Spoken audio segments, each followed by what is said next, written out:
1941年1月14日、一部の日系人を対象とした強制移動令の発動に伴い、沿岸から100マイル内陸までが保護領域に定められ、敵国人種の立ち退きが開始されました。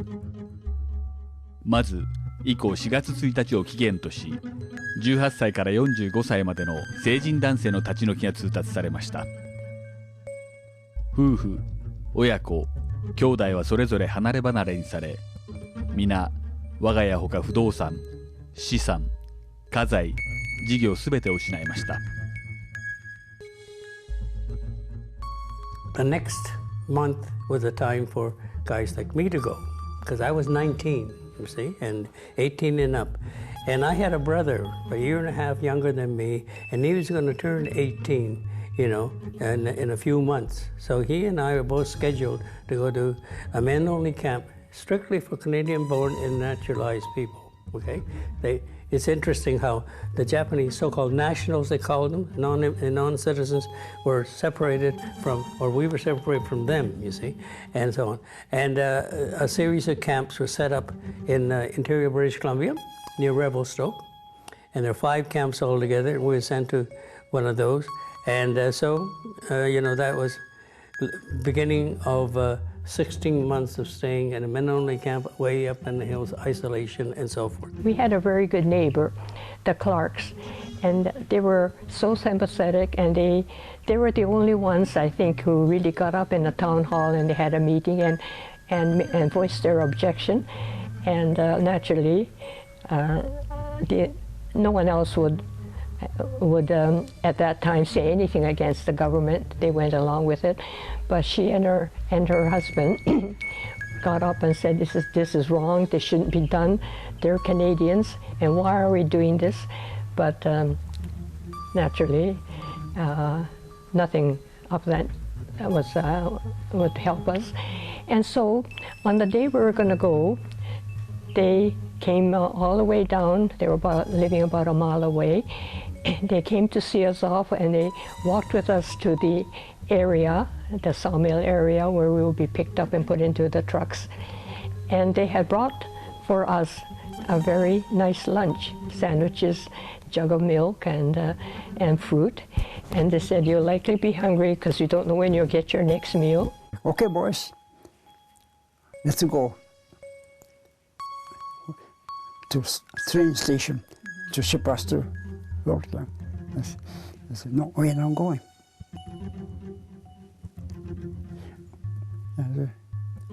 So the mountain, two mountains. What? Why? Because government not treating us fair. We are Canadian born. We are Canadian, not Indian. But they didn't see nothing, so went back again. Come back in about half an hour later. Okay, well, you boys not going? Well, we have to send you some other place. Well, that's fine. Well, we're not going nowhere.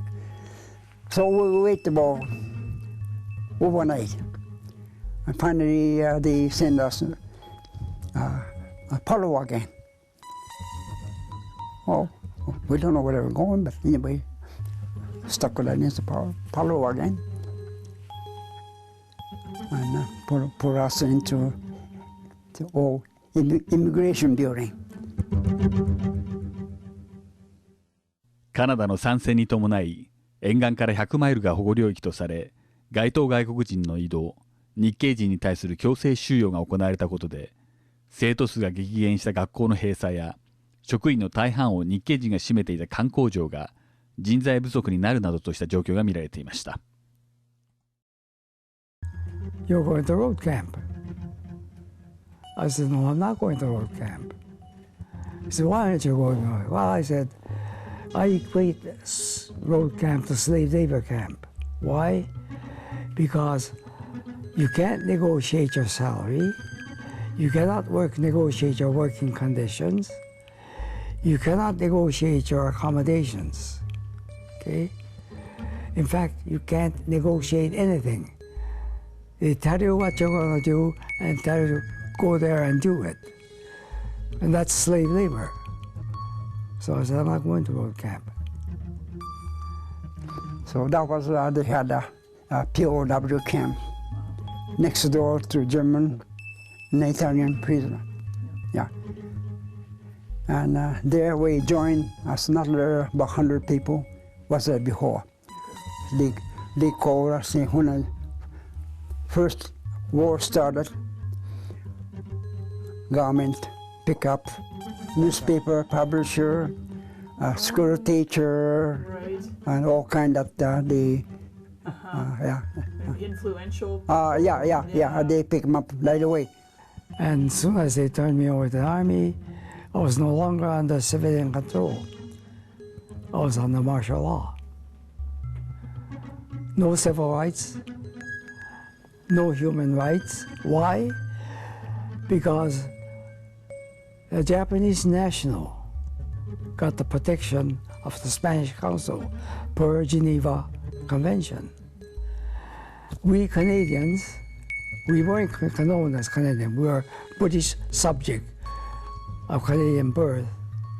Okay, he had nothing to do with it. We had absolutely no protector. You're out on your own. And I often wonder, the army could have shot us and just buried us and said, forget it.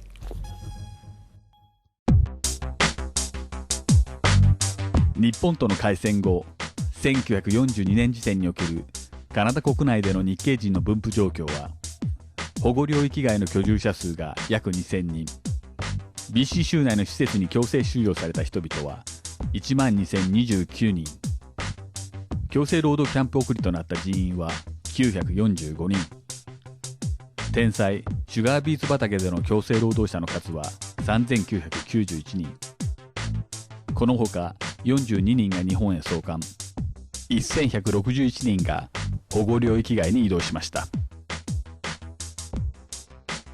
A train came and brought us to Barnwell, and then the farmer met us at the train, and then he took us to his farm, and then like the house wasn't going to be ready for another 3 months.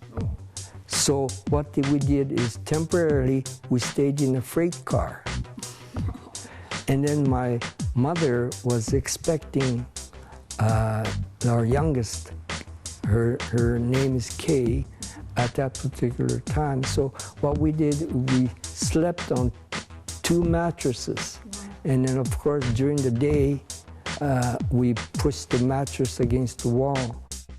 We were interned to Lemon Creek, but my dad was sent off to the road camp in Lempier, so my mom had to rent the house out and pack all the stuff in one room, and the only thing that we have from before the war is my piano, because she bought my piano just a month before, so she put it in beacon storage, and all the other stuff was stored in the house, and so it's all gone. We had to board our train and go to Hope, BC.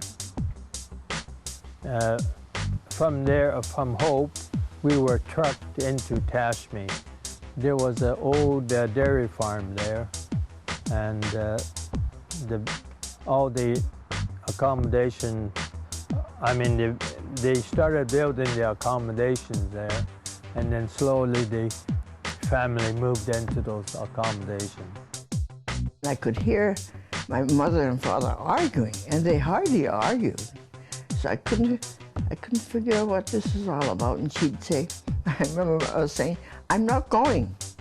And he'd say, well, you have to go. So I know what's going to happen if we go. She says, you're going to be sent away. And she says, I don't want to go, so I'm not going to go. And he says, no, you got to go. We have to go. So by the time I came home for lunch, I noticed my father they had suitcase, what we call the clothes bag, which is what the army people carried around, and he had all this warm clothes. They bought it because he had received his orders at that time.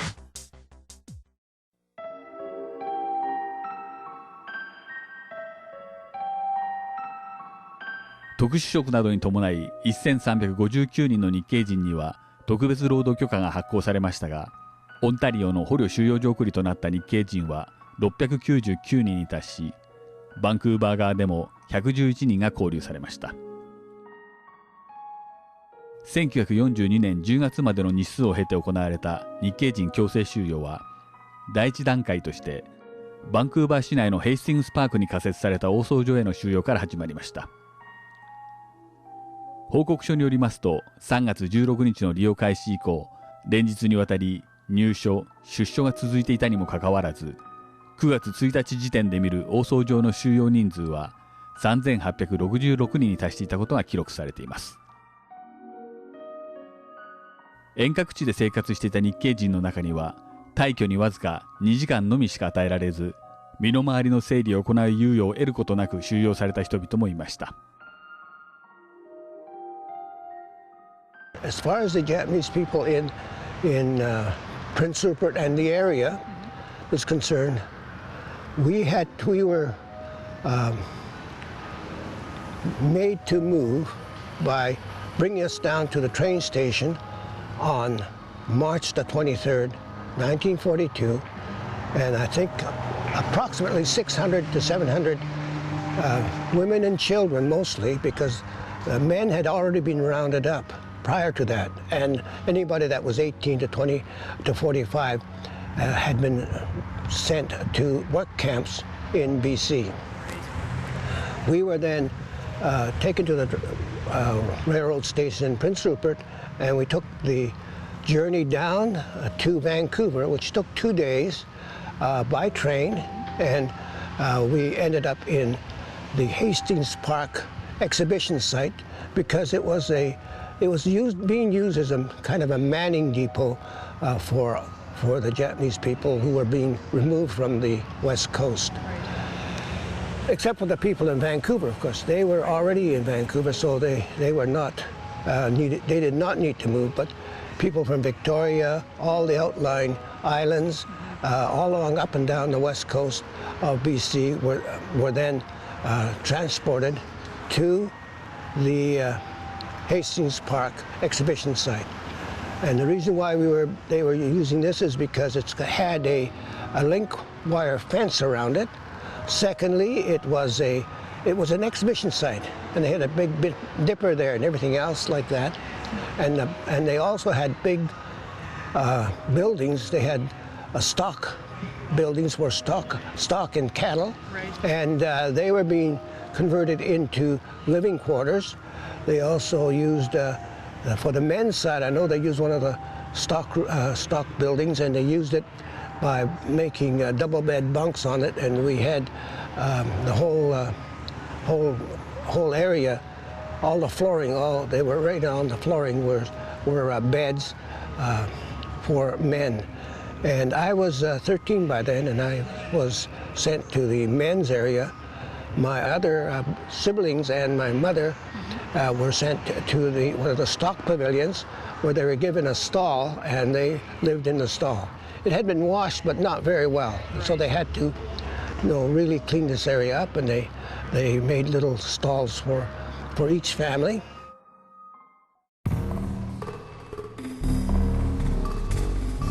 1942年春、カナダで暮らす約2万人を上回る日系人が仕事、家財、資産はもとよりあらゆる自由を失いました。一時は炭鉱で栄えたものの、以降廃鉱となりゴーストタウン化したいくつかの地域が日系人の強制収容先として選ばれ、約1万2000人がそれぞれの地にいて厳しい環境下のもと苦痛な生活を強いられる事態に追い込まれました。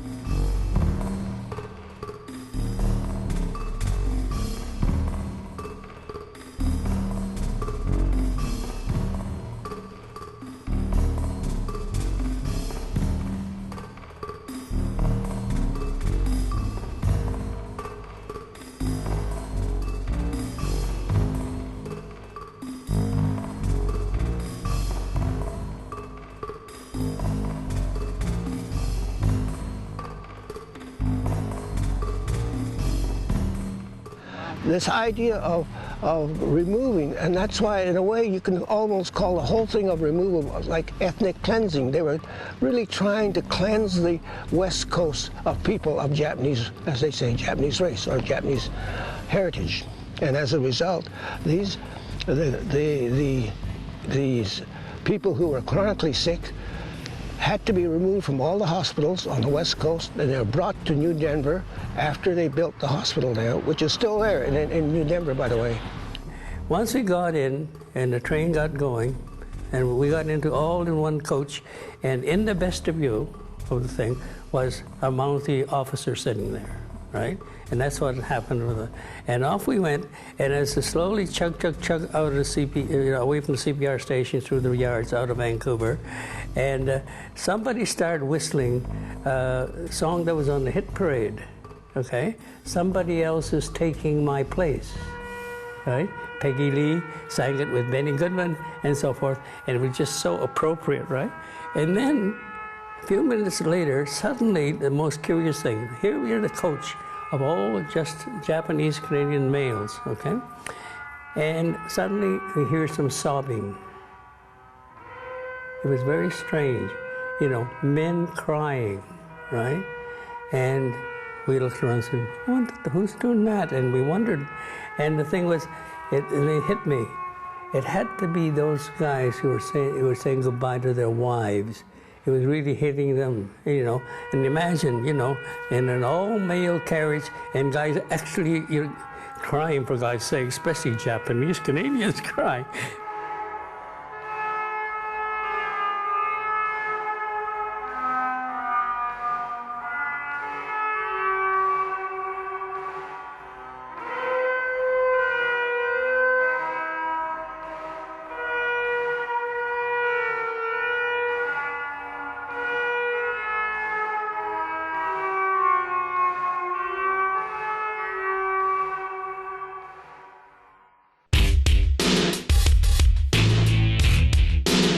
収容者自身が建てた掘ったて小屋のうちのいくつかは約4メートル四方という小さなものもあり、この狭い空間に数世帯が押し込まれ、プライバシーなど考慮されない生活が始まりました。水、トイレ、風呂は室内に整備されてなく、野外に設けられたものを共有利用するよう求められました。水道、下水、電力供給の整備にもかなりの日数がかかり、ただでさえ居心地の悪い家屋での暮らしに加え、思いもよらぬ不便な生活がしばらく続きました。さらにはどの家もインソレーションなど施されてなく、凍える山間部での越冬はかなりの苦難を人々に与えていました。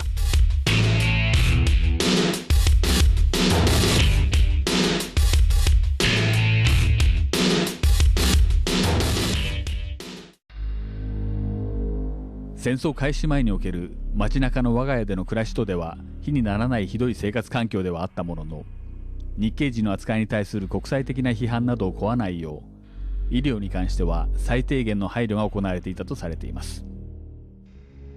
しかしながら教育に関しては州政府側が教育指導を拒否したことで対応が遅れ、収容所内で暮らす約1200人すべての子どもたちを受け入れる学び舎の整備は1943年の4月までかかりました。That was by 1943, I was ready for high school. And they decided that the government would not put up high schools. And religious groups actually came in and began building high schools for students beyond primary school, well, beyond grade 8. In August, we had to leave, and we went to Slocan, and houses weren't ready, so we lived in tents. And around October, we moved into Popoff. Well, by that time I was pregnant, but I lost my baby because conditions weren't, that great. So, anyways, the children didn't have schools or any organized activities. So I guess you've heard of Miss Hildo. She was the supervisor of the ghost town teachers. And one day she came to me and she says, "You're not doing anything, so why don't you come and teach?" Well, I've never taught it. I haven't even taught Sunday school, you know. But she says, "You'll do," she says. And she says, "You can have either grade 1 or grade 3. So I said, "Okay, I'll take grade 3. And she says, "No, you'll do grade 1. She was like that. But it was most rewarding. I was there for a year and a half. And like we learned to speak Japanese, and a lot of these children came from Japanese villages on the island, and so they didn't speak English. But they were so eager to learn, you know, they were really great kids. And of course, we all lived on the same rows of houses, you know. So every morning there'd be about 5 or 6 kids standing on my porch waiting to take me to school. But it was a great experience. I think I learned more than they did. 1年遅れで授業開始に至ったものの、戦前日系人を教員として受け入れる学校がなかったことで、教員経験者が得れず、高校、大学卒の成人が各クラスの授業になっていました。ちゃんとした教科書や教材などがほとんどない上に、狭い部屋に敷居を隔てて違う学年が共になるケースもあり、教育の場にも常に困難が見られていました。The teachers were all internees themselves, you know, people that were high school graduates, early university students, and there was 1 or 2 principals that were people who had actually finished their education in the UBC, because that was the only university that they could go to at the time. It was one of the biggest schools there. Oh, was it? Yeah. And the first principal was Irene Uchida, who's our first PhD in biology. In fact, she studied fruit flies before Suzuki did. That's right. Mind you, they were heavy in humanities because there was there was very little equipment for labs or science. Science was there, but it would all be book learning, not actual field trips or things of that nature.